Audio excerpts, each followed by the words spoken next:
Spread your pony With gnarly the vibes. kind of nice. Oh, better. I got a place where winning ain't tough to do. You wanna be cool, stable dude. Your horse racing fantasy come true. But no, stable dude. Download the Stable Duel app and play today. It's a big weekend in the world of horse racing, and we've got some huge stable duel games to fire away at. This is a really cool weekend because for stable duel with Churchill Downs and with Belmont, we don't have stable duel games at those tracks, but with Pimlico and the Preakness, we do, so we can fire away this weekend, fellas. We have had a series of events leading to big contests this weekend with the March to Maryland feeders. And I know, Matt, you're going to be heading on the road on over to Pimlico in just a little bit. When we finish up here, you're going to head out there for the day for a really nice Friday, Black-Eyed Susan Friday. And then we know Saturday is the big one for Preakness Saturday. So I know this is a weekend that's special to you because it's not too far away from you. You're a local yokel this weekend. Yeah, a little bit. And so, yeah, it's obviously always fun when the big races come to the Mid-Atlantic and we can, I'm in Northern Virginia, so I can just pop right up to Baltimore, relatively quickly, 495 depending.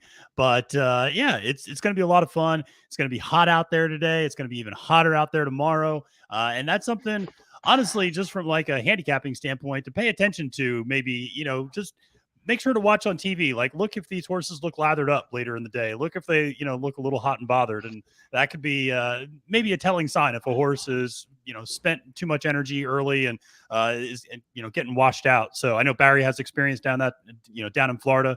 You see that down there, especially over the summer months. So, but should be a great day of racing and just looking forward to it. Yeah, I've experienced that too. I'm Italian, so I run a little warm sometimes. We both do. Yeah, you guys say I get a little warm sometimes. I look down after a couple tough podcasts, and I'm like, man, I just sweat through a lot of these shirts and clothing that I was wearing. Can't relate. I can't relate. I'm always cool, man. I'm always cool. And so is going in circles and Big Monday with you and Chuck Simon. Tell us a little bit about that, and then what you've got going on for this week, Barry. Nothing much going on. Just trying to take in the races today and tomorrow for sure at Pimlico. We just had an article put out. Chuck Simon just put out an article for Going Circles podcast, so you might want to check that out, get some information from him and us over there, and just ready for the weekend to get started.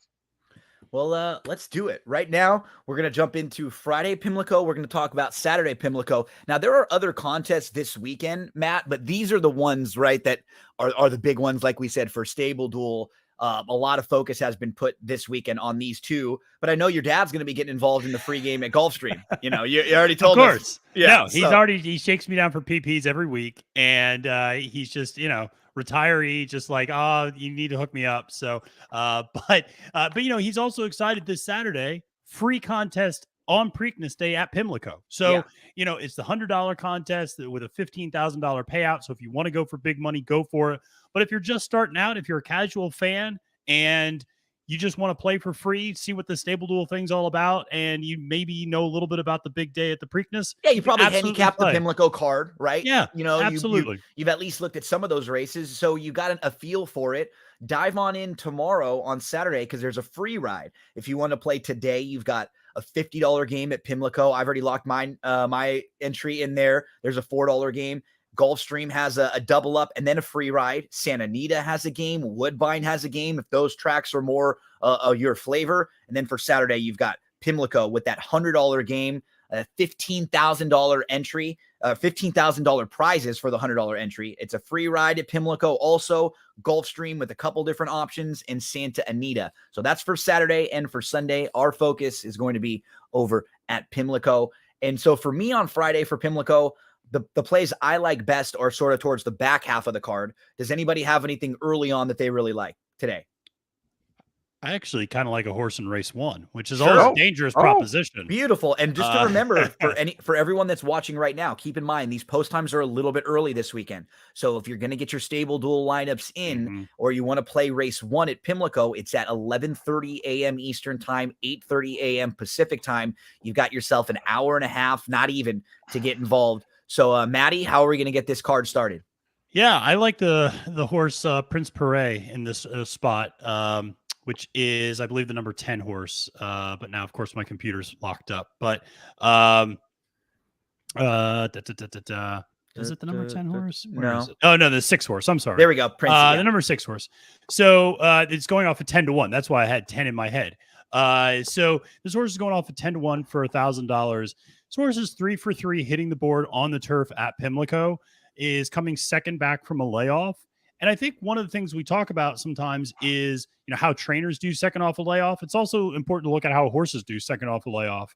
And Prince Pere has had this kind of layoff before, come back second time out was really strong. So historically, you see his best performances are second off the layoff. Ran a really strong second in an allowance at Pimlico before, also ran a really strong second off the layoff in an allowance at Laurel. So you see that. The other thing I like about this is a horse that at 5.5 furlongs tends to weaken out, maybe that half furlong, shortening up to 5 furlongs here. I like that combination of things. If you're going to, obviously with a large card like you have today, you can really be very judicious about where you spend your money. You don't have to feel forced to play every single race.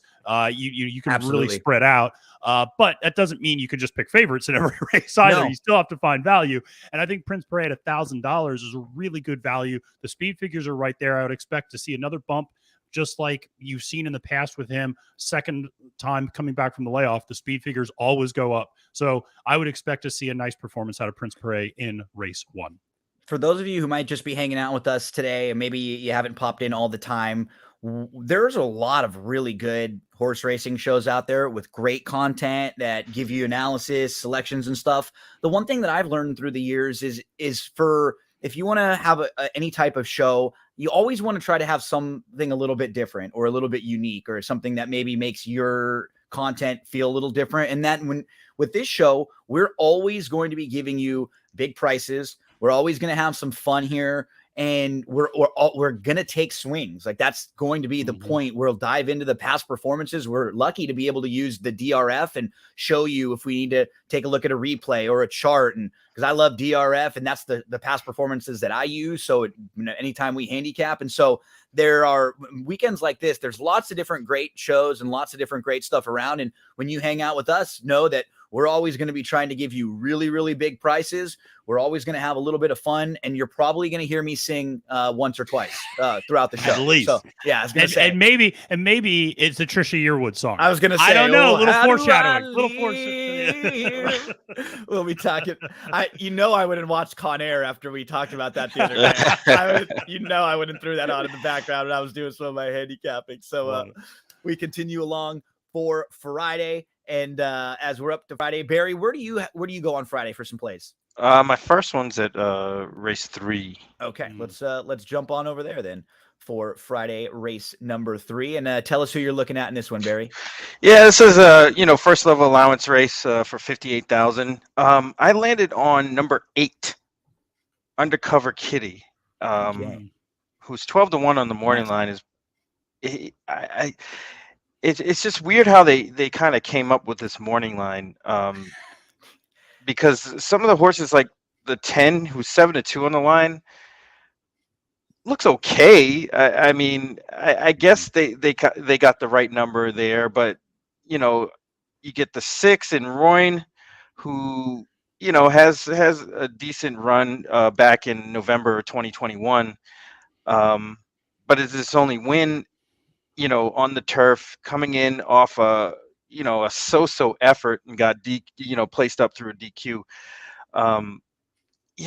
They seem really wishy-washy in this spot, the horses that are probably going to get bet. And the 8 has some things to like. First off, the horse is by Kitten's Joy, so this horse should take to the turf. I know they ran only one time on the turf way back, first start back in October of 2021, and the horse didn't run bad, just got off slowly. I mean, if you looked at that replay at all, the horse was just sluggish out of the gate, a typical kind of first time starter thing. Then they went long with the horse, got it back to the dirt at Parks, broke the maiden in a state bred Parks race the third time out. And then the last time, just perked up a little bit. I mean, this horse has been steadily improving, to be honest with you. Yep. But perked up really a lot last time. Then is going to switch to the turf today, getting a nice break in the weight, carrying only 115 pounds. I think this horse has a good shot.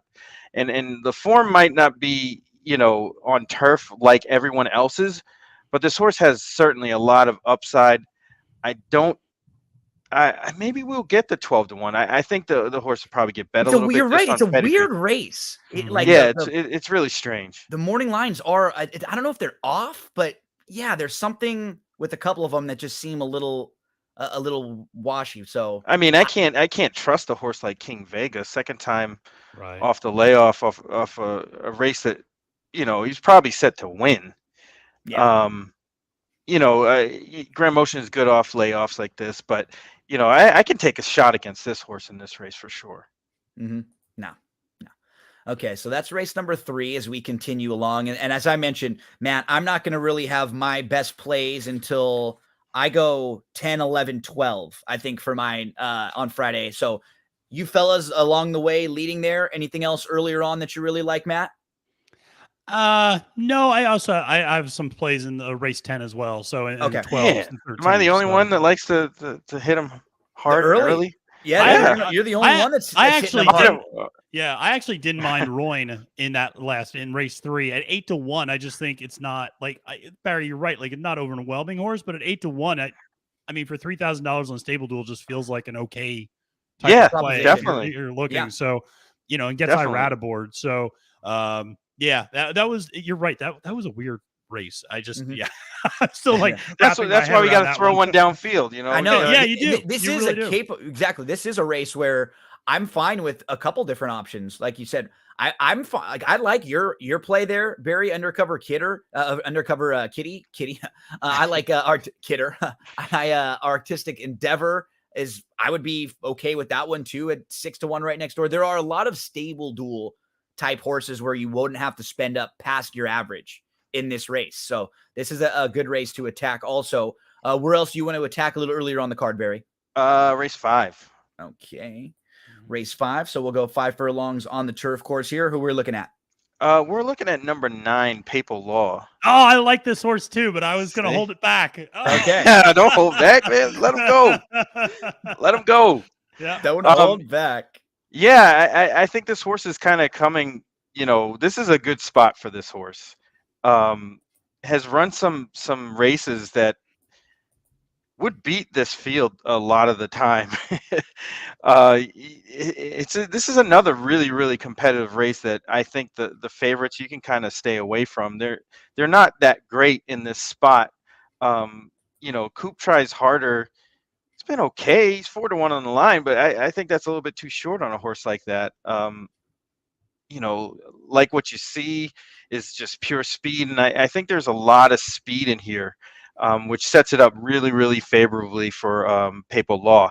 The horse back at Penn in August of 2021 ran a great race at 5 furlongs. Not to mention he has a race or win over this track that not many can say, especially in this field. So, this is another really, really competitive field that I just couldn't.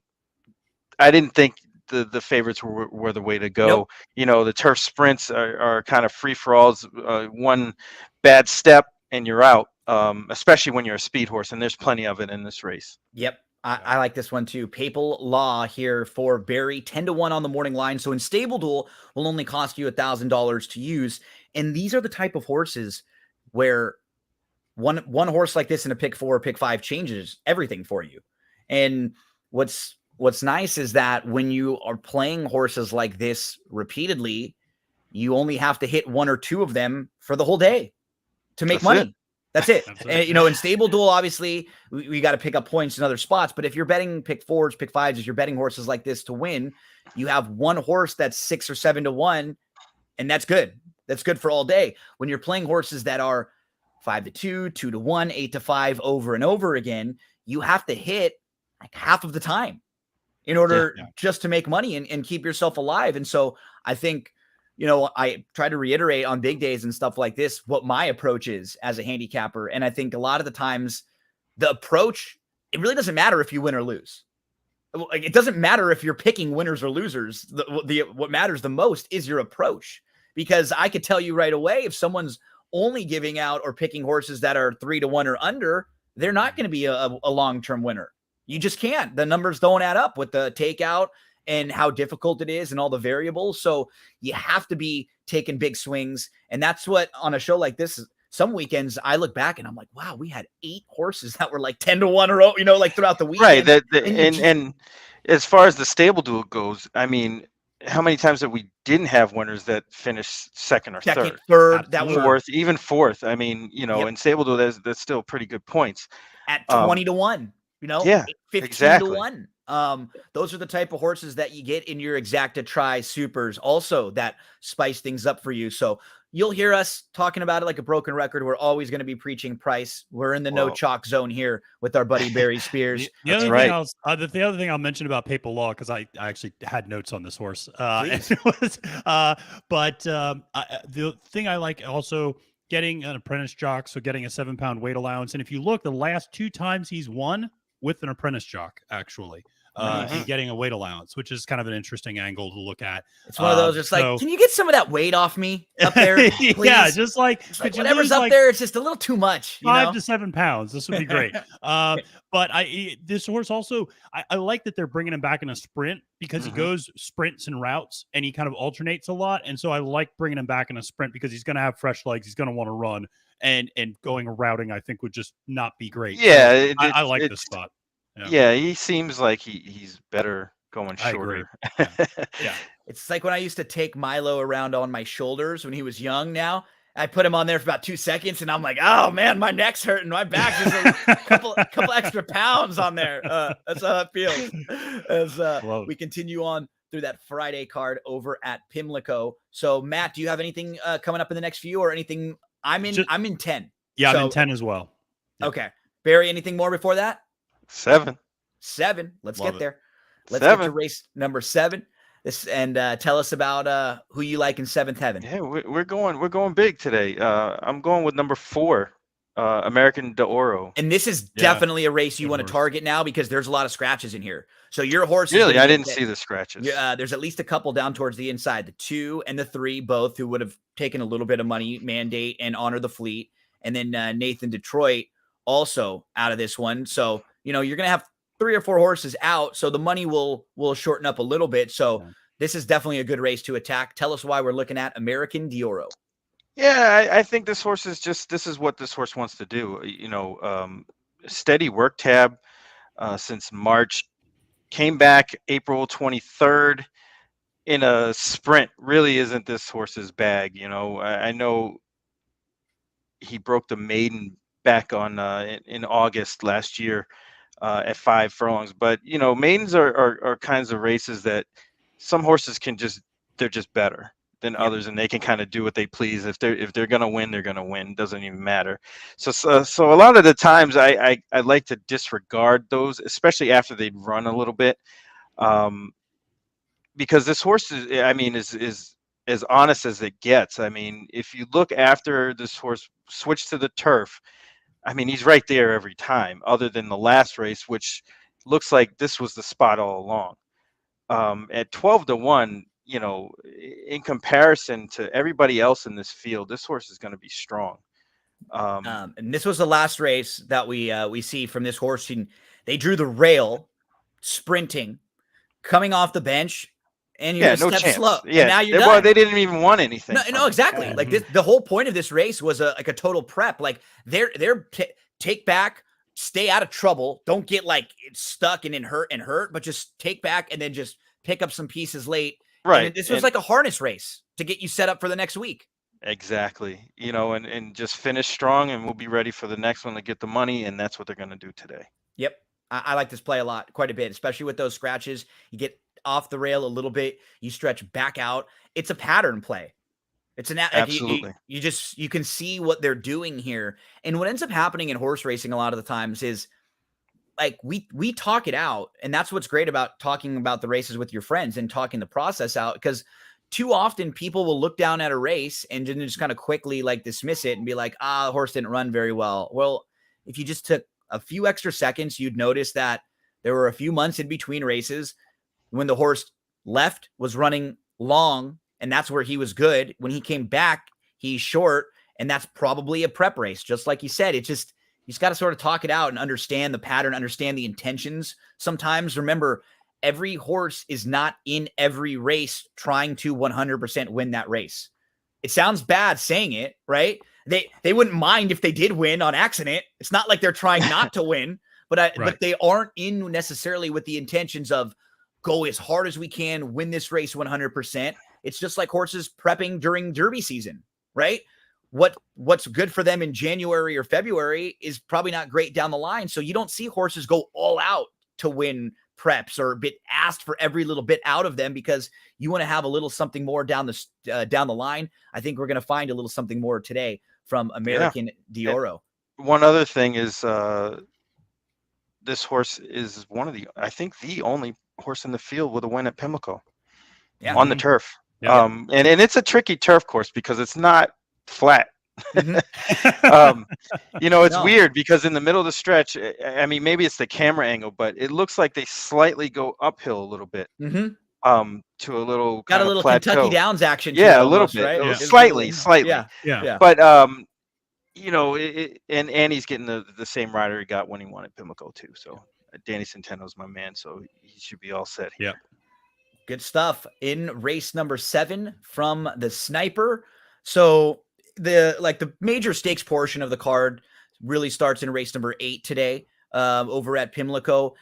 I thought this race was just like a race where I could find 3 or 4 horses, but they're all going to be sort of the same price. That was what's tough in this race in the stable duel standpoint, is that you're going to have to pay up for Frost Point or the one Exotic West or Into Vanishing or Super Quick, all of whom are kind of logical. I just had a tough time using this as a stable duel race. So, nice horses in here, but not necessarily horses where I could find a major, major advantage myself. Yep. And then even in the Hilltop, when you go right next door, this used to be the Dixie, right?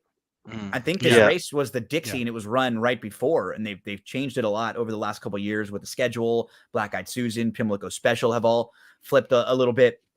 And this sort of looks like a prep for Pizza Bianca, who I think is going to run in Ascot. I think that's the plan. So she's going to be tough. She may be prepping, and maybe she's not quite 100% cranked like I was just talking about for this race, as she will maybe be for next, but she's probably going to be pretty tough in here. And this was sort of another one where I didn't love anyone in this race. If we're just kind of going through, my strong opinions really started more in the 10th here, in the Miss Preakness. And I'm going to lean to the outside in this one, guys. I like the 8 Gimmick in here quite a bit. Okay. So Gimmick comes off of a win at Oaklawn Park. 2 starts back at Fairgrounds. She got beat pretty handily, but she ran into a filly named Matarea, who has won her last 3 races, and she has crushed. She won the Beaumont by 8.5. Then she comes back. She wins the 8 Bells on Kentucky Oaks Undercard Day and dusts a nice group of 3-year-old fillies. So when we talk about like patterns and things that make sense, so you can go back to this horse's career debut. She debuts at Churchill. She has a bad start going 5 sprinting. And then everything else in her career makes sense. Her second start, she comes back at Churchill. She's 3rd behind Pipeline Girl. She shows some improvement that day. Career start number 3, she wins at Saratoga. Again, shows improvement. She earns a nice figure in winning, and she's 12-1. She beats a couple horses that day at Saratoga in her second start that come back to win their next start. Jester Calls No Joy, who won next out by 10. And they thought enough of that race to go in the Frazette after. This is a horse who just finished second behind Luna Bell in a in a little stakes race at Laurel at the end of the year.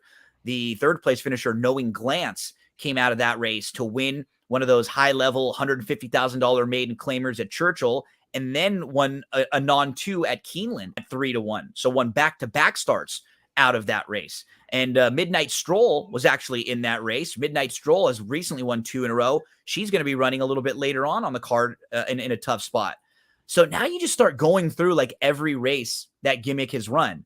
After the Saratoga maiden win, she comes back. She's third at Monmouth in a stakes. Not really anything wrong with that.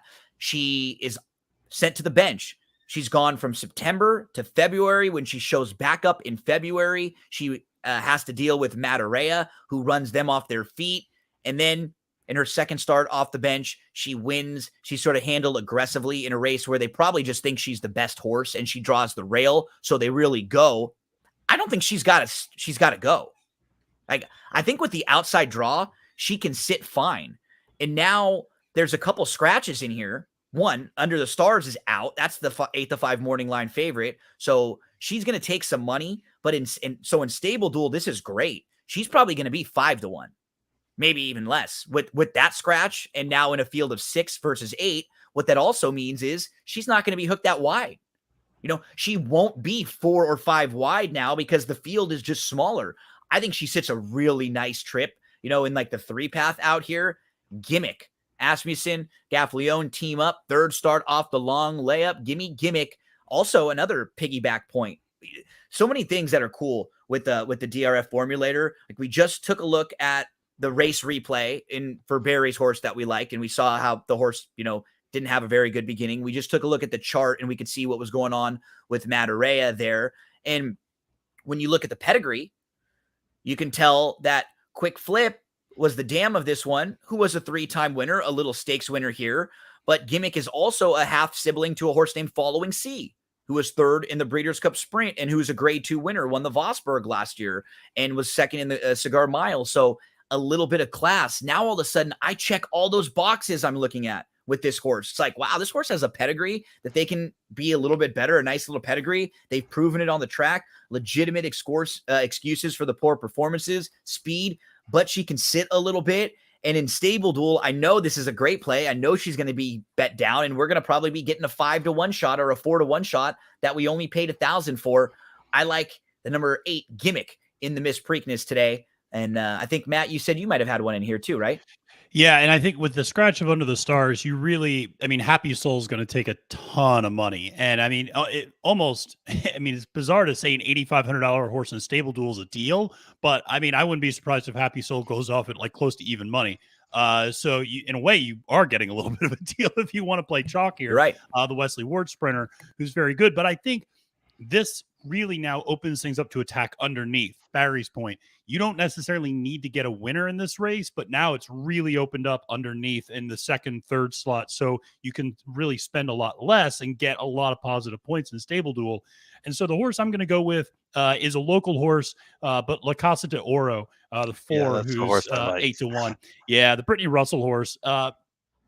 Brittany's a really great trainer and someone who actually just won the Laurel training title this last meet. So, she's very accomplished. And I just have to give her a huge shout out because she was like 8.5 months pregnant running around between the paddock and the starting line, taking care of her horses. Her husband, Sheldon Russell, is a jockey, and he had a really bad ankle injury at Colonial Downs. And so he's like wheeling himself around and she's pregnant. And it was just, you felt bad for the two of them, but they were getting it done.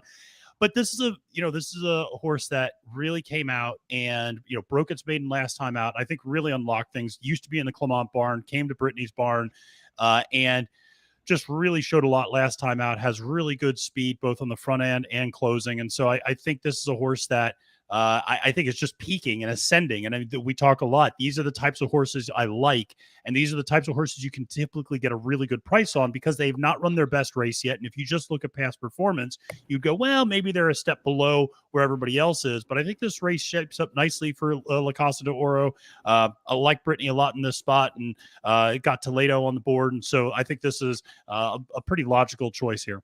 Yep, Yeah, you probably get every bit of that. Yeah, I think price, you will. if not more, because being a recent maiden winner, Probably gonna get overlooked with some horses that have a little bit more Yeah, because experience. Lady Scarlet's going to take money too. Yeah, I'd but I'm imagine. okay with that. I'm Yeah, okay oh with yeah, that. I'm Yeah, too. 3, 6, and 8 will take money, right? Like Happy Mhm. Soul is going to take money. The 8 gimmick will take a little bit of money, and 3 is going to take some money. This horse should probably be around 6-1 or 8-1. Yeah, I think like that's fair. I wouldn't be shocked. And an incredible start to the meet for Toledo there. So if you can get the locals with a price that have advantage, that know this area well, that's something to keep an eye on. And that is race number 10, the grade 3 Miss Preakness on today's Pimlico card.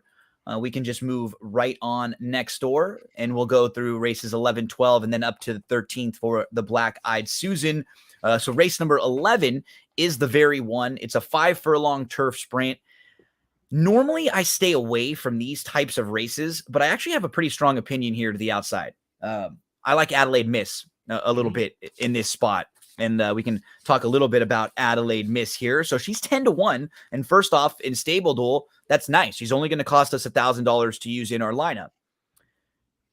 If you just eliminate her last race, everything makes sense. Her couple poor performances recently are races where she was sent to the bench right after. And she's more of a speed, forwardly placed type. So with these type of horses, you can always make excuses for them pretty easily when the races are just too quick up front, if they get hooked wide, if they have to battle a little bit too much. So in her last start, she finished behind a horse named She Can't Sing. She Can't Sing came out of that race to win $100,000 stakes over at Fairgrounds, and then was in the Modesty on Oaks undercard weekend and lost to Bleecker Street. The rest of that field is pretty good. Past the Plate was also in there. She was also in that Modesty there. Past the Plate is a horse who's become, pretty like a pretty consistent Fairgrounds stakes turf contender. Always usually shows up and runs some really good races down there. Abscond is a horse who's got some back class and has been in some really big races, like a classy individual. It's actually a grade 1 winner, Abscond. I Hear You is another horse that we've seen pretty competitive at Keeneland, at Churchill, and some tough races. So I just think the field was pretty solid that this one exits last time out. And now where she's drawn, she can sit a little bit like we've seen if she has to, and she's cutting back from a mile to 5 furlongs, mile and a 16th now to 5 furlongs. So I'm not really as concerned wide in that situation. When you're cutting back, a lot of times in turf sprints, you're going to be a little bit wide sometimes, and she's just going to be launching and making one late run. She's proven at Pimlico. She's proven in breaking her maiden going 5 furlongs. So that's the race at the bottom of the page at Colonial. Like, that's the race I'm looking for. Something just like that here with Adelaide Miss. And oh yeah, Matt, those same connections we were just talking about, right? Brittany Russell and Toledo. So she's going to be on my stable duel tickets, on my lineups, and definitely a lot of my late exotic tickets. Yeah, absolutely. I really like this play a lot too. That was kind of the strongest opinion I had in this race as well. But and if you look, wasn't a super long layoff, but fired off and ran really well coming back from a layoff in December. So Brittany's going to have them ready to run in this spot. I like that one. So race number 11, the very one. Any opinion here for you in this one, Barry? You gave us a couple already. Yeah. And I got opinions. I always got opinions. we always got opinions. But we will move to the Pimlico Special, which is race number 12. Now, this race they've changed the schedule of this weekend quite a bit over the last 15, 20 years. This used to be a really big race on the racing calendar every year. Lots of big horses would aim for it. And the way that the racing schedule is, it's just a little bit different now. So with the Pimlico Special, I am looking at one horse that I've got an opinion for. Milo is ready to rock and roll. Milo has an opinion. Who's he like? Milo's always got an opinion. Milo and Pops, we like Flavian Pratt. We're Pratt guys out here. We were on the West Coast. We got to see the Pratt attack early on. I'm a big fan of the 6 horse in this spot in the Pimlico Special, Capo Costello. This is my play as well. Yep. Yeah. It is not my play. Okay. We teamed up. We teamed this up. This is not the Law Professor Lock of the Week. Sorry, folks. Okay. No Law Professor Lock. let's just look at Capo Costello, who was a grade 1 winner in Panama. And so you have horses like this where he comes over to the US off of just monster recent form where he was stacking up grade 1 wins over in Panama, but you just don't know how those races compare. How good are they when they compare to what's going on here? So he comes into the Fausto Gutierrez barn, and in his first start on January the 15th, he's like, oh, let's just run in like an allowance race at Gulfstream Park. We'll kind of see where we have. Well, unfortunately, this race shapes up pretty live because you run into Olympiad, who has now won 4 races in a row and 3 consecutive graded stakes races since that race. The third place finisher in that race, too, was Highest Honors, who is not bad. He came out of that race to win an allowance race over at Gulfstream in February. So that's his first start in North America, his first start since May. So a race that he absolutely needed. Then, unfortunately, he had a couple months off again. So when he shows back up on April the 2nd, he's in the Go Sapper, and he's the number 5 in this race that we're about to watch. And he just gets into some early trouble, and he really doesn't have a shot to win the race after that. And so he's the 5 right here. He wasn't the 6. The 6 missed the break, but he just sort of gets like, you can see he's kind of squeezed out, and he's sort of like get right there. Yeah, See, he got into trouble. He got pinched. He got right? into trouble. Right? He got pinched right. Like, the 6 was behind him, so he looked like he was in a fine spot. But then the 6 comes up to the outside, and all of a sudden he just gets pinched back out of a spot. So now he's dead last in a race where Fearless wins this race. And look where Fearless is sitting. He's the 4. He's just sitting in third, getting the perfect trip 2 lengths off. And so now Capo Costello is like way behind, letting these horses, get really, really comfortable up front. And we'll pick him up in a minute where, he's the 5. And now here he is late onto the scene. And he's going to get up for second. Now, is he ever going to win this race? Well, no. But I love when horses have a lot of trouble early. They have no business to even continue on and to get game. He gets game late. And there were multiple races going on there, right? Like, he was in his own race for second, and he won that race. I like seeing things like that. When horses are in little clumps and there are 2 or 3 or 4 horses there, and they get their nose down, that just shows me that there's that little bit of fight in them, that they don't want to let this other horse get by them, past them. And Capo Costello now, second start off the bench. Now he's going to be making his 3rd start in US. He's putting 2 together. You get Flavian jumping aboard. I think there are a lot of positives for Capo Costello in race number 12, the Pimlico Special. Maddie, you're on this one also? Yeah, this was my pick in this race as well. And I think, from a value standpoint, obviously you have to pay attention whenever Flavian jumps aboard any horse. And so that's something that's important to take a look at. And the other thing to point out, there are some horses that are stretching out for the first time. And the one question I don't have about Capo Costello is, can he handle the distance of 1 mile and 3/16? Like, he can handle that distance, no problem at all.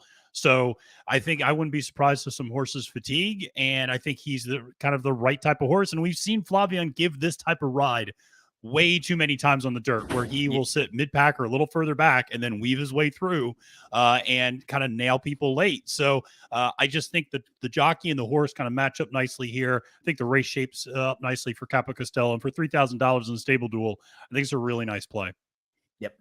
And, I like him, and I'll probably be betting him. There was another horse in this race for stable duel purposes that kind of fits. Mischief Afoot. That's who I got. That's all right. That's your guy? here. There we That's go. a like. professional host segue right Look there. at that. That's Right. why we Man. have.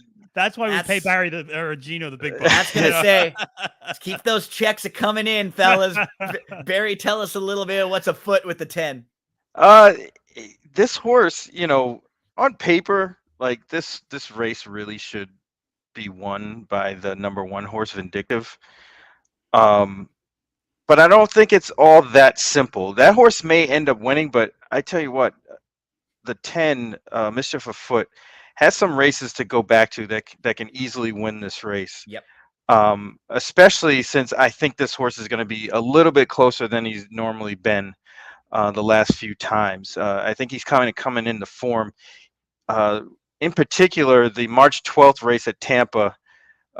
It's a pretty live race. Scalding came out of that to win. Cody's Wish came out of that race to win. Dynamic Spalding has won. won 4 in a row, and Yep. Cody's Wish, who we're looking at, he's won 4 out of 5. And the race that he lost Was in to the Challenger. Spalding by a Right. neck. And Dynamic One ran a couple of good races, including that one back to Yep. back. I think he finished second at Behind Spalding. behind him, right behind Yeah. Scalding. Again. Yeah. So the race is kind of live. I Very. know Mischief Afoot came out of that race to run at Keeneland in an optional claimer 80,000. Ran good to a hot horse in Mystic Knight. Yeah.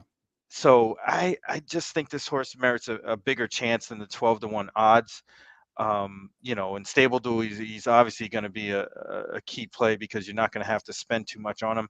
Nope. And if he so happens to win, it can shake things up in the late exotics. Absolutely. Yep. He's a must for me. A must. And you know what? He actually has a win in Pimlico also. I like to make note that it's certain tracks. Some tracks it's like, whatever. Pimlico is strange because they don't run there a lot. And the configuration and everything, it's just different than a lot of other places, and having a win over that track makes a difference for me anyway. And he's the 7 here. He had a not great start. He kind of got squeezed out of that, and then he's getting dirt kicked in his face. He's got to shift all the way over, and he's what they call DFL. Dead effing last. That's what they call that one. And so that's never easy when you have to go all the way around. He's 10 lengths out of it right here. And once he's able to get moving and sort of tip to the outs, so he's down inside here, but he starts to roll and he really is able to close a ton. Like he tries to go inside and there's no room.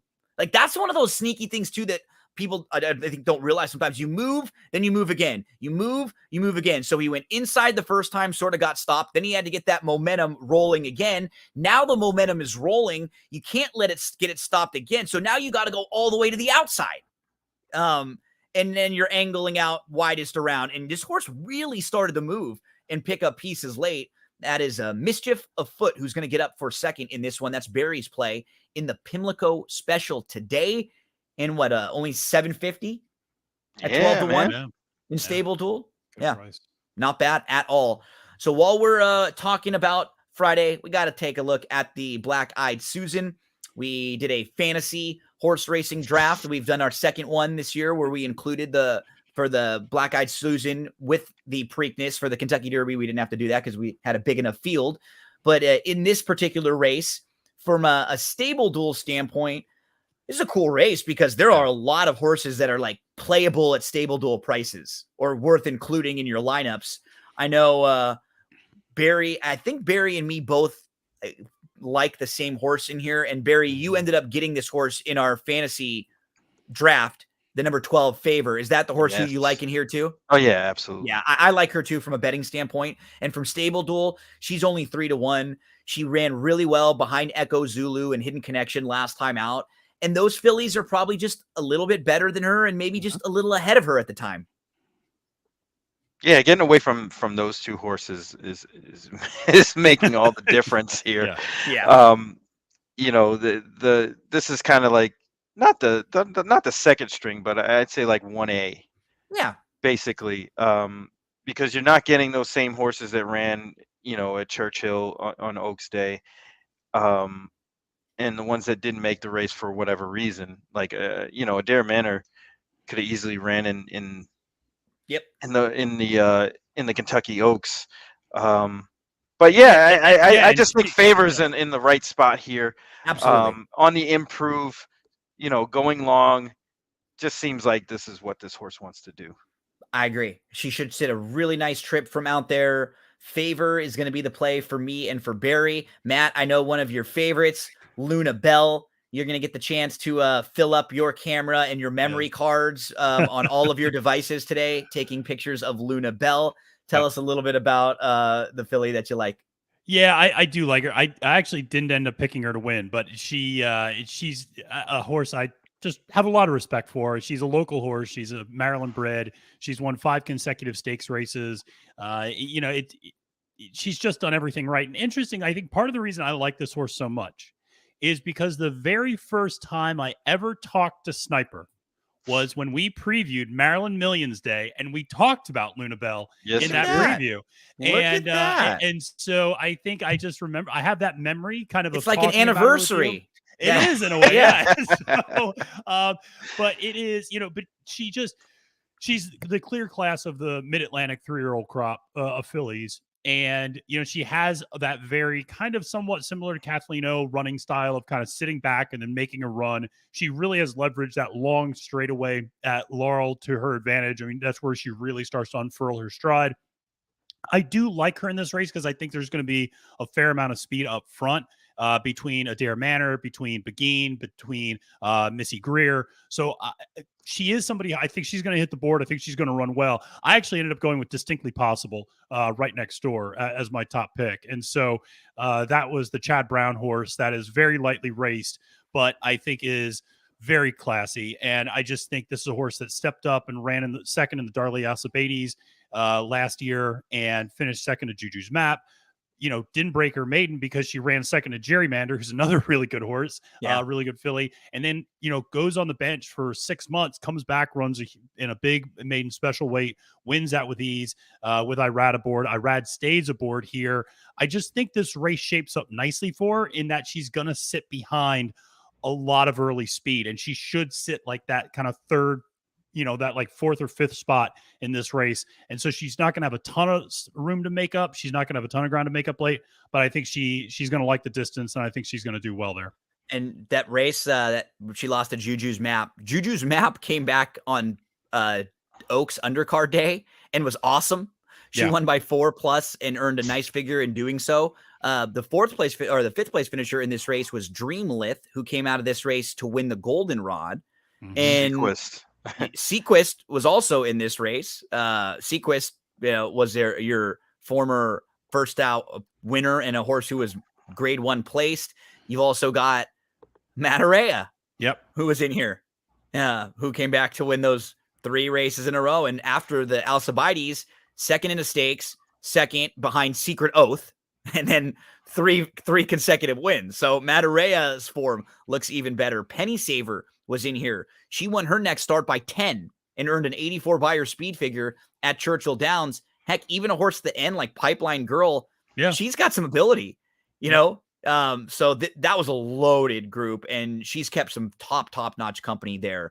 So as we make the transition from Friday to Saturday, gotta say, if you ever leave, Barry, you would take away everything good in my life.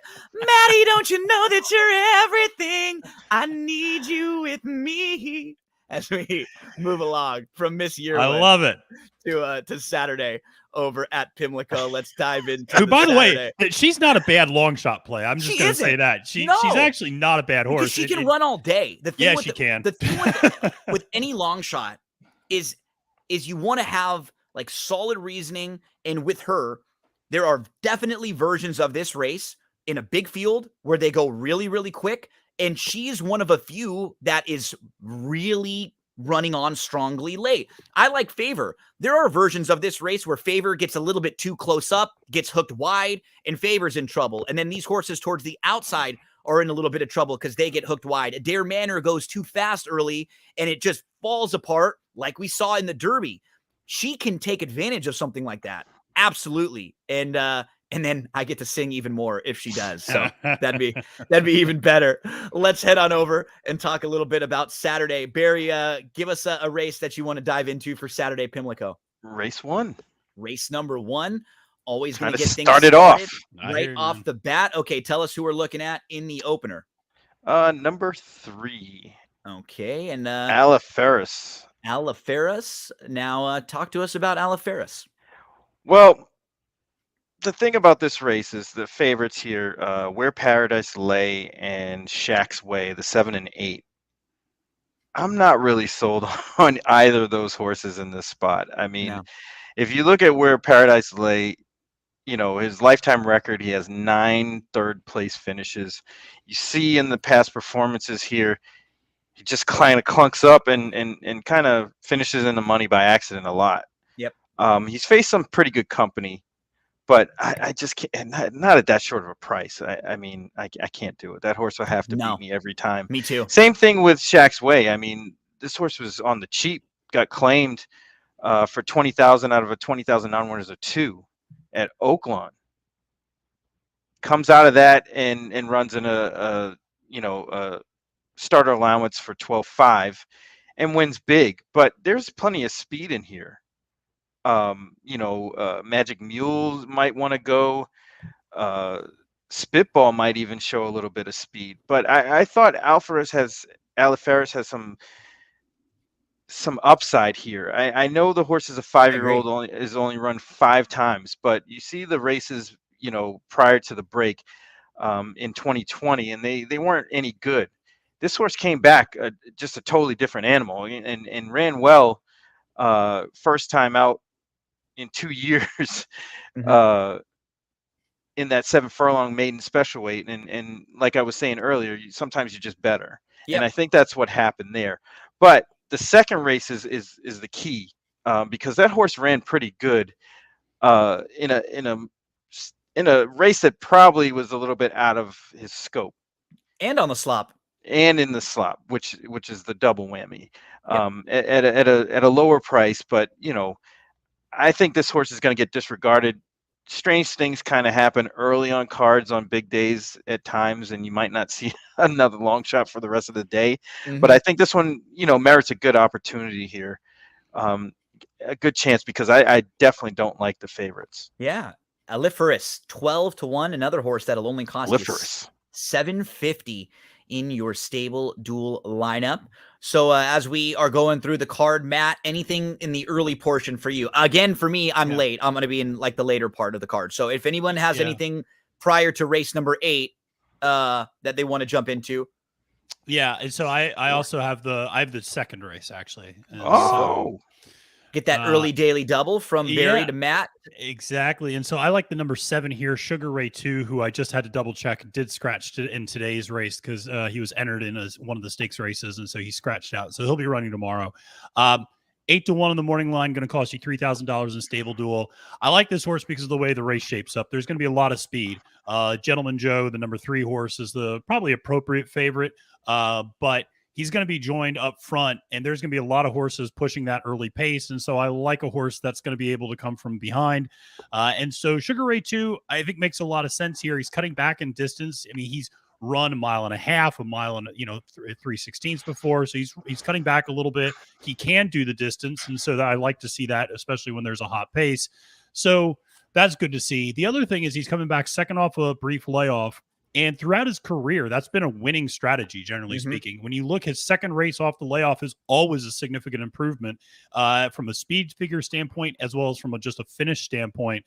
Also, if you look at last race out, that optional claimer at Parks, that was a nice field. I Am Redeemed, who won, is a really nice horse who should have won a stakes race the other day, but has won a stakes race in the past. It was in the Pennsylvania Derby last year. And, so I remember watching that race because I have a buddy who really likes I Am Redeemed. And so that's just, I thought, that was a very good horse that he lost to in that particular race. So you got the runner up here too, Matt, who's won 4 of his last 5. You must chill. Exactly. Yeah. So I thought that was a really strong race. And I just think, 8-1 for $3,000, a nice way to get your day started off with a pretty inexpensive play. And you can save up now if you want to go with a horse that I'm sure we'll talk about a little bit later. If you want to buy a horse like Epicenter in this type of race, you're going to have to save up your money to be able to afford that. So early part of the card, Barry and Matt are going to get you started. Let's go to... I got race 4. You got the 4th? Okay. Let's go to race number 4, which is one of the early stakes races on the card. It's the Grade 3 Maryland Sprint Stakes. Barry, who are we looking at in this one? I went with number 2, Sir Alfred James, at 6-1. One of a lower priced horse that we that I've been picking. But I felt there's a lot of speed here. I think Full Authority, Mr. Phil, Jackson Traveler, the 5, 6, and 7 all have quite a bit of speed here, and it just seems like Sir Alfred James is just going to fall into the right trip, no matter what. I know, I agree. Yeah. And It's it's going to just be a the matter exact of opposite race that he ran in last time against Exactly. Jackie's Warrior. The total opposite. exactly. I mean, there's so much more speed. I think that race, you know, if they had gone any faster, it would have benefited Aloha West. But you know, this horse finished a good fourth in a race that, you know, they were Th- against the race flow Those completely. any one of those 3 horses would be Would be 6-5 or less in this race. Yeah. That he 1 to lost 9. to. Yeah. Exactly. Right? Yeah. 1 to 9 Secretariat, in this spot. Yeah. And has run good in, you know, in similar spots, like in the General George, ran a good race too. But there's enough speed here, and this horse has some races to go back to, that really make this one tough. I think this is a really likely winner on the card at 6 to 1, at least on the morning line. Sir Alfred James, and that's perfect in stable duel because that's 5,000. That's right at your average. When we put together our lineups, you have to put together a lineup of 10 horses based on a $50,000 salary cap, and horses are priced based on their morning lines. So a horse that is 6 to 1 would be $5,000 to use in your lineup, and that's the exact range that you need for every race. So Sir Alfred James for the sniper. As we continue along through the Saturday card, we're up to the 8th race, which is I got one in the 7th. Oh, you got one Oh. before that. Yeah, man. We got 2. We got 2. So we're in the skip it. Tell us where we're headed in the skip it, Barry. We're going with number 1, Street Loot. Yeah. Street Makes a Loot. lot of sense. Love it. Love it. Yeah, Okay, I mean, this horse is right with everybody. I mean, this is going to be a really competitive race, and it's tough to take a horse like Kaylosaurus here. You know, although the horse has been running really, really well and very razor sharp, I just don't know how long that's going to last. Cilia has run okay, has some speed, but there's alternatives. I mean, there's enough speed here where you could get a decent trip sitting behind horses. A lot of the horses on the outside seem to probably want to have to go, and that kind of leaves a nice little pocket for Street Loot to kind of sit in. Yep. The trainer John Robb, he has gaudy numbers, second time off the layoff. And he does very well on the Maryland circuit. I mean, he's one of the best in the business. And I think this horse is just in the right spot at the right time. Has some races to go to. I mean, all those stake races. This horse hasn't been in a in a non-stakes race in quite a while. So Barry, what's cool, just as you said it, I was trying to play producer here. So you mentioned the second start off the bench numbers for this trainer.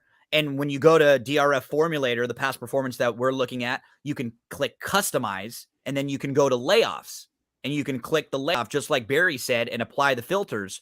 So now we can see in the last 5 years, because that's the sample size that DRF you will use for their database when you use formulate statistics.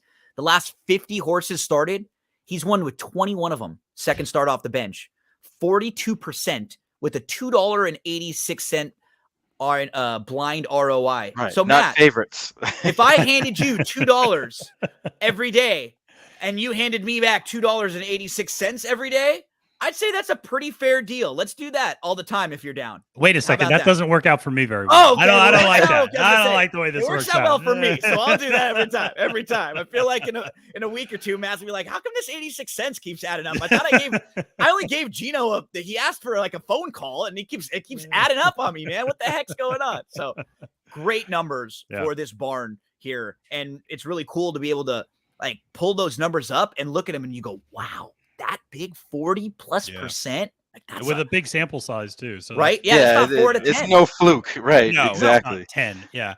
Although I do have to say I need to give a shout out to Kaylosaurus because one of my friends from high school, Nina Golden, actually takes care of Kaylosaurus. Wow. Awesome. And so Really cool. and I was like, because she started posting about Kaylosaurus, and I was like, I don't know many people who would post about like a horse in the Mid Atlantic like this, and so I had to dig into it. But yeah, she kind of takes care of her when she's when she's home. So, Really but yeah, cool. Love but that. yes, I like Street Loot as a play in this race quite a bit. Just Shout out. Don't let Nina know that. So Shout out to Kaylasaurus and Nina there. Well, if Kaylasaurus wins that race, I know Nina might be doing the Tango Tango Tango, Yep. which Oh. is going to be my play. See what I Yep. did there? That transition. That Yep. was That's, that's beautiful. gold. That was just God. It's I know. gold, Jared. We're here every Friday, folks, 10 a.m. Eastern time, Heyo. and I'm just playing the hits each and every week. It's like I don't think Anchorman.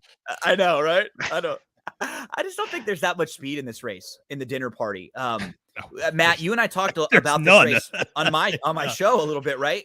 Set Yeah. Piece is the horse to beat. This is a classy individual, but he is a stone cold closer. He's not going to be on the lead at all. Nova Soul is not fast. Beacon Hill, I have no problem using Beacon Hill in exotics, pick 4s, pick 5s and stuff. Mhm. In Stable Duel, he's probably a little bit higher than I would want to spend in this race because I think Mhm. there's another viable option or two that we could spend up a little less. But Fitz, I would not talk you off using him.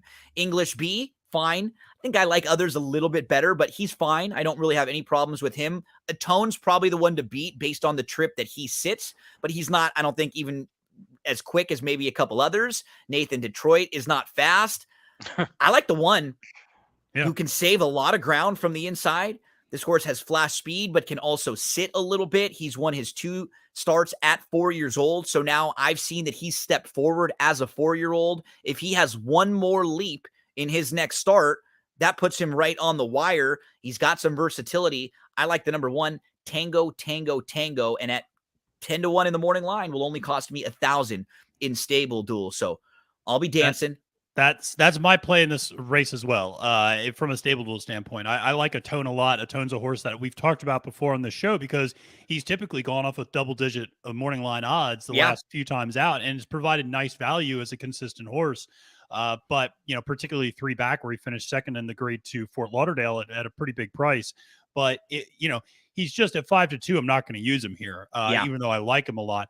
Tango Tango Tango makes a ton of sense. He, Beacon Hill, and Atone are going to be the 3 that are most forwardly placed in all likelihood. Maybe English B is there too. But bottom line, those 3 are going to be right there, and they're going to be just crawling around the track. And so it's not going to give Set Piece anything to run into. So I like Tango Tango Tango a lot as well. And the thing is, Tyler Gaffleone aboard, because I'd be remiss if I don't have an opportunity to bring up this horse as much as possible, is going to give this horse almost the same trip he gave Santine 2 weeks ago on the Derby undercard. Just sit right off the pace, just sit right there in second, and then just kick for home. And so I think Tyler's going to give him a great ride, and I like this horse a lot. I don't know if I still might like Atone to win, but from a Stable Duel standpoint, absolutely love Tango Tango Tango. Let's keep rolling on this Saturday card. So I love the Chick Lang as just a race every year because it's a cool stakes race for some of these later developing sprinters. I think we've seen Matoli and some very nice horses through the years sort of show up here, and then they kind of become a very nice horse for the next couple months. So in the Chick Lang, I got 2 in this one. Okay, very cool. Cool. Tell us who you're looking at in the Chick Lang. Start it. I got number 2, Lightning Larry, and also the 8, A Lot of Hope. I just don't like the favorites here. There's so much speed. You have Cogburn, you have Little Vic, who definitely will get out there. Old Homestead, who I'm not sold on yet, even though his numbers look really good. He looks good on paper, but I still have to doubt that horse, and especially at a really short price. He's going to be a tiny price. I think he's gonna I think he's gonna be less than 8-5, which is fine. I hope so. But I think A Lot of Hope has some upside, especially from a trip standpoint. He's more of kind of like a trip play. Plus, we're getting that same John Robb angle that we just spoke about. Yep. And that could prove to be dangerous here, especially coming off a kind of prep in the slop that they may not have even wanted to win or tried to win, just were better than who they faced in a restricted allowance race. So that one merits a shot at 15-1. I couldn't resist. And then Lightning Larry comes out of a race, a Florida State bred race, and ran second to King Cab, who came out of this race and ran at Gulfstream and got beat at the wire, kind of did all the dirty work and lost. Yep. And King Cab is super fast.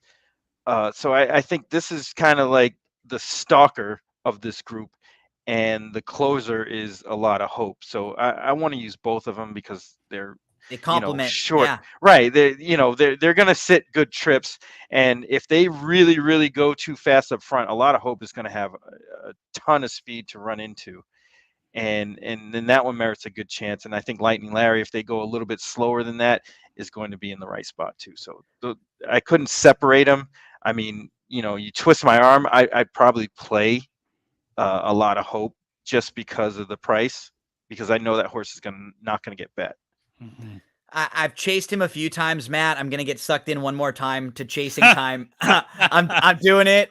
Gino, friends don't let friends do this. I know.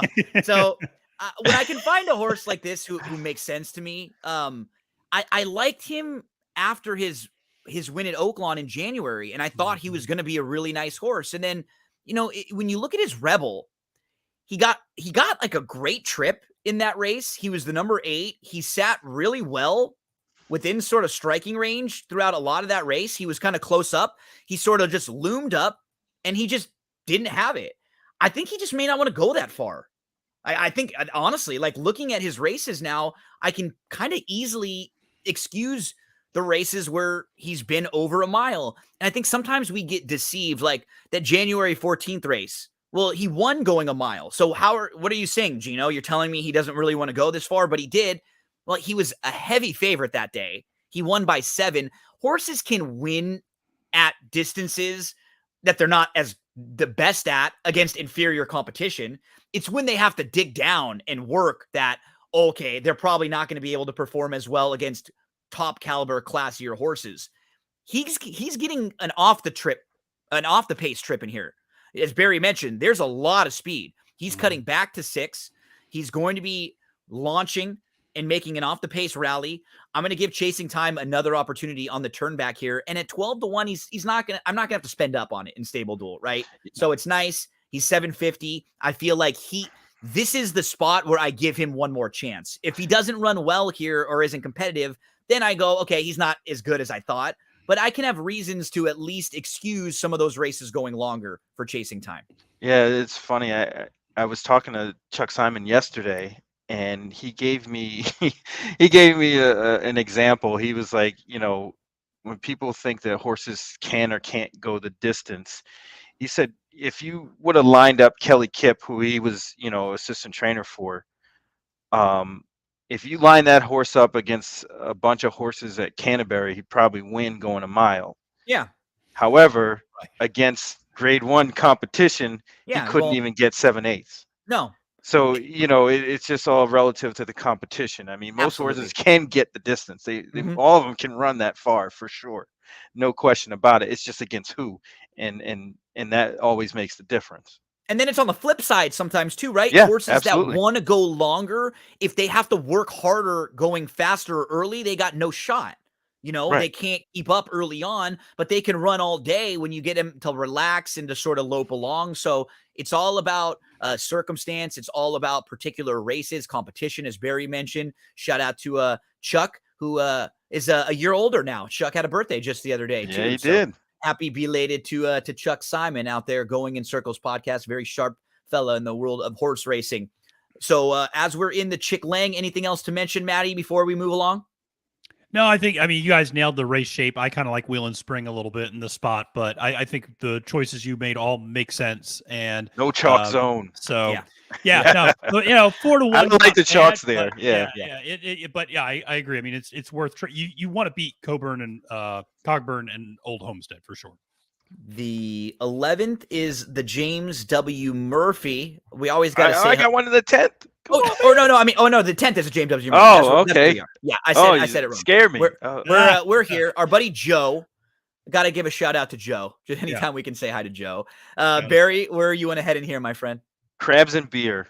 I knew what it. what else? What else Right? could you want in This a horse trip is going to get bet Pimlico? down so much, Barry. Just the I- name alone, this horse is what's- going to take on so much It money. better. What is the Yeah. thing that Bradley Cooper says in Wedding Crashers?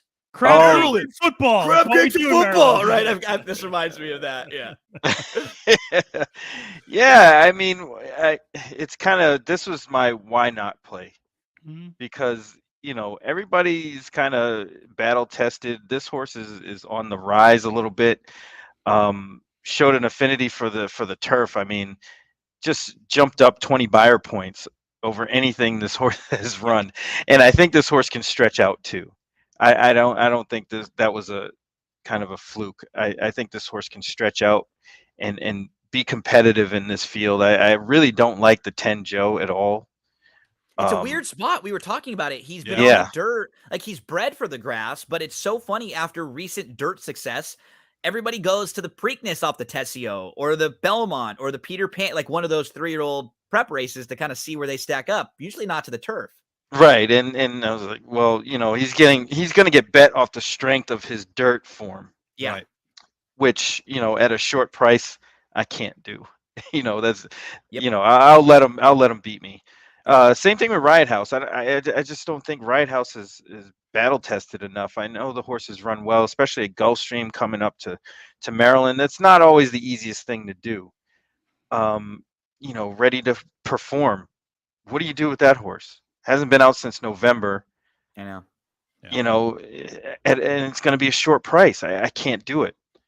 I'm going to throw in this one, Barry, the 4 a little. Yeah. I agree with you because I don't like some of the favorites in here. Wow, What a Summer was not far behind some of these shorter price horses last year going long on the turf, and then came back on April off of a layoff, prepped, and now picks up Johnny V. And this horse is going to be way, way, way cheaper from a stable duel standpoint, right? Well, at 15-1 is only going to cost you 500. So yeah, I'm not all that sold on the really short prices in here as horses you'd have to spend up on. Right, and that was kind of my thing with going to Crabs and Beer. Just a horse that's doing well, going longer on the turf, gonna get the price you want. So why not take a chance? Also, you got Lights Out, Jamie Ness, and Rodriguez. There you go. So I mean, that's a good combo as well. So it's Crabs and Beer for Barry. I'll be on the 4 a little bit. Wow, What a Summer. Now we move along to race number 11. It reminds me of Timmy from South Park. Timmy and Jimmy, because Jimmy goes, wow, what a terrific audience. Wow. That's his thing every time. He's always like, wow, what a terrific, wow. That's whenever I see the wows, I always do it in Jimmy voice in my head. I always do the what's his name, Owen Wilson. Wow. Owen Wilson, that one guy, Joey Molinaro, who does some of the stuff for Yes. ABR, he does a pretty good Owen Wilson. He does because he does a lot of the impersonations and stuff. So Ed, who does great Owen Wilson is Ed Norton. Ed Norton. Ed Norton does a hysterical Owen Wilson that he did on good. Saturday Night Live because they've worked together a bunch. Yeah, That's awesome. So we're continuing on. We only have a few minutes left because I know Matt's gonna get on out and head to I'm done. In just a few. Barry's Barry's good to go. I want to mention a couple. Barry built his stable in the first 7 races, and he's done. Now he can kick back and just make sure everybody else has got to fight for points, and Barry's already got them all. Right? Hey, That's Barry's already got 380 points. That's the Front runners. We're going to speed. We're going to speed. We're going to the lead. So here's the horse that caused the Kentucky Derby upset, Ethereal Road, because he scratched out of the Derby, and that let Rich Strike get in the Derby in race number 11, which is the Sir Barton, the horse who, I mean, I guess I don't really love, like, I'm okay with Ruggs in here, but I have to give a shout out. Andrew Champagne and Darren Zocali came on my show, and we were talking about the Saturday undercard for Pimlico. I asked them to give me a couple best bets for the day. And so they both sent me a text before we started, and they told me the races that they liked, so I would know to talk on along the way. And they both had a horse in the 11th race. And I'm like starting to record the segment, and we're talking. I'm like, why do I feel like I'm getting set up for something here? Right? Like, I was like, I know these guys, and Andrew couldn't hold it. He kept being like, so race 11, like race 11, we've got it, like Andrew's like all excited to like remind me about it multiple times. So we get there and I'm like, okay, I know that something weird is going to happen. And Andrew and Darren are just like 1, 2, 3. I said, we're moving on up, moving on up. And they both start singing the Jeffersons. And I'm just laughing. It was funny. So Mr. Jefferson has to win now after they went through all of that trouble to set it all up for Mr. Jefferson. So I wanted to give a shout out to those guys with Mr. Jefferson there. 1 or 2 more to mention, Matt, as we finish up, and then at least just get to the Preakness and give a thought there. I'll just, in race 11, I'll just very quickly say I really like Brooklyn Diamonds at 10-1 as a horse that's making a big step up, but went from 6 furlongs to a mile and a 16th last time out, was gaining ground, passing horses. Again, I would expect to see another progression in speed figures. That was over a muddy sealed track last time. So I think that's a horse that has a lot to improve upon, gets Florent Giroux now. And so that's one that I really like playing, because there's going to be a lot of speed in this race, and you want to look for deep closers, because B-Doc and Uniki are sprinters who are going to be stretching out for the first time, probably setting a pretty fast pace. So I like Brooklyn Diamonds at a cheap price, inexpensive price. Sorry, Barry. There you go. And you got to say it though. My only problem with that was, you got to say it like gaining ground. When you say gaining ground, you have to say it in that way, in that sense. As we continue on to race number 12, it's the Jim McKay Turf Sprint. Shout out to one of my favorite television characters of all time, Dylan McKay from Beverly Hills. Boy. Beverly Hills 90210, whose son actually in real life, Jungle Boy Jack Perry, is a wrestler for AEW. Very good wrestler. And you could see it right in his face. He's got the look just like his dad, just like Luke. He's got the sideburns that come down. Real good looking kid. So shout out there. That's what I love about talking races and racing cards, because you never know the tangents that you're going to get on. TV shows, movies, music. Horse racing names give you a lot of opportunities to go off on tangents. You just never know the roads that you're going to run down on a racing card. Turf sprints are always tough races in stable duel lineups, because like as Barry was saying, there's chaos. Like you get a horse and then out of the gate, they're in trouble and you're in a bad spot. Yeah. Caratori is classy. He'll take a lot of money. 7 cents will take a lot of money. I thought the 9, if you didn't want to quite spend up as much, Hollis, who has races that are good enough to win this race. I know that because, in fact, one of those races was this race 2 years ago that he won. So the Turf Sprint, remember, that was when the race was run in October, because in the pandemic. He was 11-1 that day, and so he won the October version of the Turf Sprint. He came back in this race last year and just didn't really fire. And that was a race that sent him to the bench. So we can make an excuse for it because he went to the bench for a little while and he has not been on the grass since. But I think returning to the turf will wake him up a little bit. He likes it here at Pimlico. He's got some speed. I think he can sit a little bit, but from out there, I'd imagine they're going to want to go with Raylu. So Hollis is kind of one of those middle price horses. If you don't want to spend all the way up, I would be okay with using there. I like Grateful Bread here.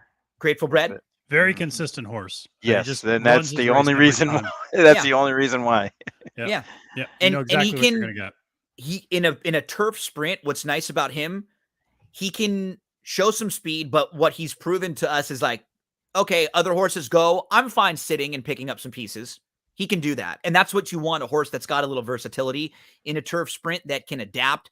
Again, you're telling me you're going to have a jockey who's won over 50% of their races at the meet so far, right? Trying to navigate the trip. So you're in nice shape with Grateful Bread. Let's just give some thoughts on the big one this weekend. It is the Preakness. It's going to go as race number 13 on Saturday, the second jewel of racing's Triple Crown. We won't have the Kentucky Derby winner in here, but we will have the horse who's been the best 3-year-old so far this year. And that's Epicenter. Epicenter has been the most consistent. Epicenter, since the Lecomte, where he was a runner-up, he's come back and he's won a couple graded stakes races. He was a very good second in the Derby, and he is the top of this division. So, it's disappointing that the Kentucky Derby winner isn't running in the Preakness, but I think if we would have said 2 weeks and a day ago that Rich Strike isn't running in the Preakness, I don't think anybody would have had a problem with it. Right. I'm actually more disappointed in like Zandon not running. Like that's Yeah, more of a horses like bummer that. to me. And I understand why he's not running, but like from a horse racing standpoint, that shapes up to be a much more fun and exciting race than whether or not Rich Strike is running in this spot. I mean, Absolutely. I just, you know, to me. So yeah, I mean, it's hard to get past Epicenter in this spot. I mean, I think, you know, this is good. Yeah, Barry, in our draft that we did, you had first overall pick and you picked Epicenter. And Sure did. I think the best way I was trying to describe it to someone else was, if you would have asked me like around the Louisiana Derby time and then he wins, do you think Epicenter wins the Kentucky Derby, or like how do you feel he is as a horse with the Triple Crown races coming up? I would have said, I think he is the most likely winner of the Preakness at that time. Just with the way that his running style is, the way that he races, he's got speed, but he can make an early move. He can sit off a little bit. I think with his style, the quick turnaround probably won't be as difficult for him to kind of keep out of traffic. He can just kind of put himself in a good spot.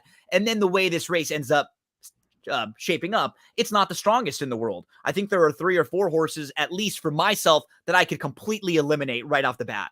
And I just don't think they have a chance to win. And so now it comes down to a group of 3 or 4 others that I feel like if you're playing this race exotically, you probably, if you're playing tries or supers or whatever, I don't think you're going to go A, B, C, D, right? You probably don't pick the top 4 choices and hook them up. That would never be any type of advice I'd give someone in gambling. I'd try to tell them to take a little bit of a stand. But Barry, I can't get away from Epicenter running really well this weekend. Whether that's winning or losing, I think you're just going to get a very good account of himself. And from everything I've seen, that is better than everybody else's A game. Yeah, I mean, he kind of stands out here in my opinion. But he can get beat. I mean, he's not a lock. He probably shouldn't be 6-5, but he's going to be lower than that probably. What's interesting is he's only gotten beaten by closers. And I don't think there's a close. I mean, maybe Creative Minister. I mean, but maybe Secret Oath. I mean, I just don't know if there's a closer good enough to beat him in this race. Right. That horse can finish despite being on the lead and or close to the pace. I just they're gonna have their hands full trying to beat him. Yeah, it's little, but I even like the fact that the Fairgrounds, he's got the mile and 3/16 race under his belt, give him just like a little bit more foundation there.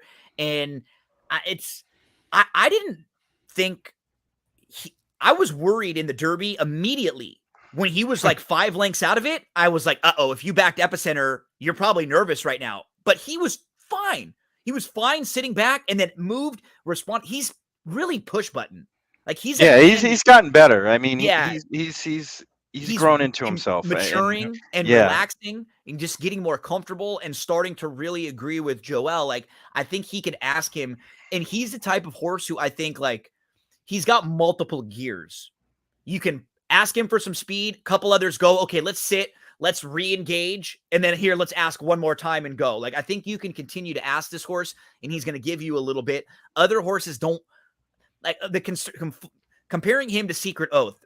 And the reason why I'm a little cold on the filly winning this particular race, it's not that I don't think she's good enough. She proved her race in the Arkansas Derby, even though the Arkansas horses maybe aren't quite as good as the others, that was a race against the boys where she ran 3rd with trouble. She proved that she's not far off of what it would take to win a race like this.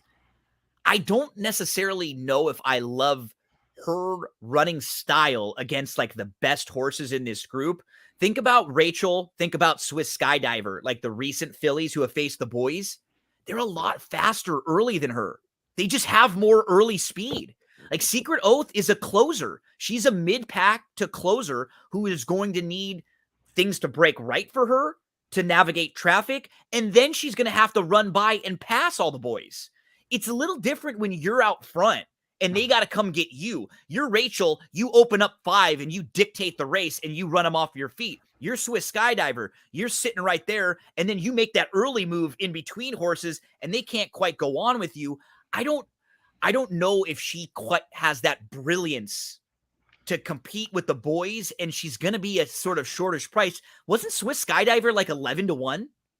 Yeah, something Didn't like she that. float like Lord. absurdly up high? So it's my Well, own.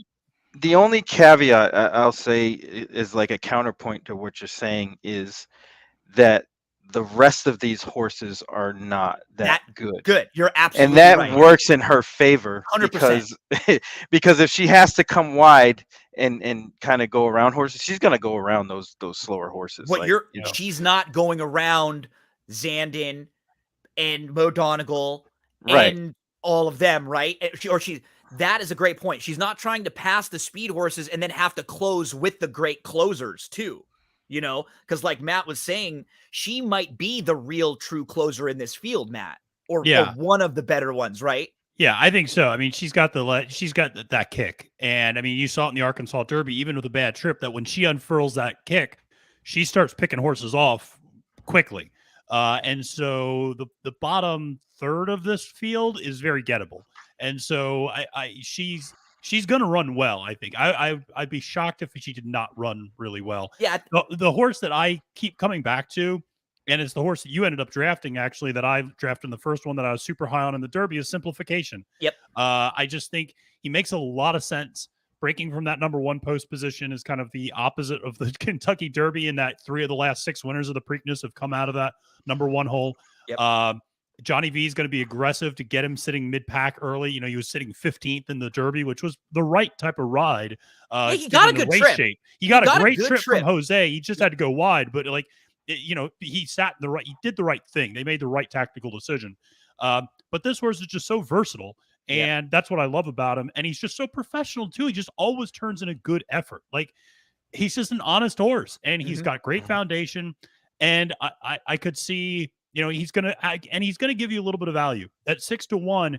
You're going to get 6-1, I think, because early voting is going to take money. Epicenter is going to take money. Secret Oath is definitely going to take money.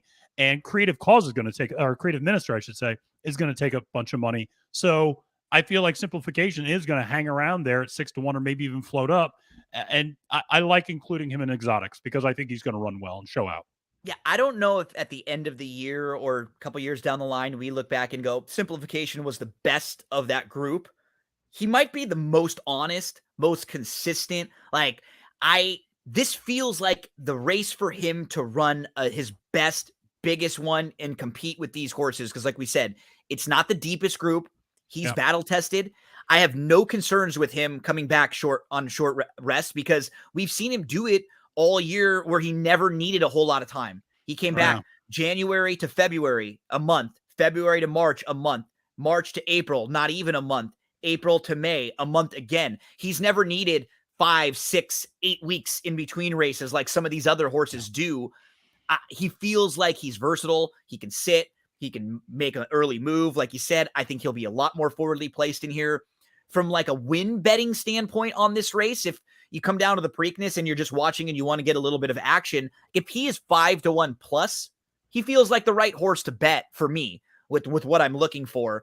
And I do think Epicenter's a little bit better than him, but if their chances to win this race are based on price, I think they'll be comparable with Epicenter's chance to win based on his short price and Simplification's chances to win based on what will be 5-1 or plus. That's the Preakness, fellas. Just a small group, but always so much intrigue when we're at the second jewel of racing's Triple Crown. Matty, thank you so much, buddy, for hanging out with us. I know you're going to. I got one for his dad. I got one for his dad. Oh, okay. Yeah, in the GP, the Gulfstream free one today. All right, last race, number 7, Dolly's Heart. All right, I'm telling Blaine right now. All right, he's gonna tell him. Thank it. Tell him all in. Throw all the savings, everything. Barry doing some extra work for us today. Also helping out Mr. DeSantis there. Barry, my friend. That's right, because I'm not Mr. DeSantis. My dad is Mr. DeSantis. You're not Mr. I'm DeSantis. Matthew.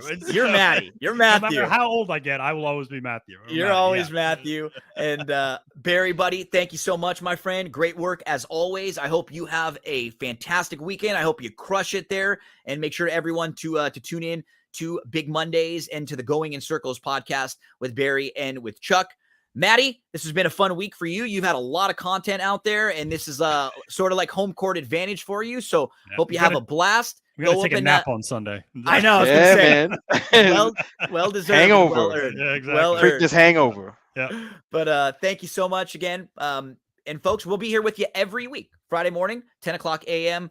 Eastern time, 7 a.m. Pacific time. We'll do just what we did. We'll go through a couple days worth of cards. We'll give out a bunch of different price horses to include. We'll have a little bit of fun. We'll yell and scream a bit. I'll sing a little bit. So put those notifications on for for BTV bets. Look at what I'm so used to, Better Than Vegas, the place that I'm going. Flip those notifications on for Stable Duel, because every Friday when we do this, you'll be alerted right away. We always stream it right from the Stable Duel Twitter. And as soon as we come, you'll be rocking and rolling, and you'll hear this song each and every Friday morning. Joey Cleveland and the soothing sounds of the Stable Duel theme song. Better. You want to spread your pony knowledge wide. Oh, better. I got a place where winning tough to do. You wanna be cool, stable too.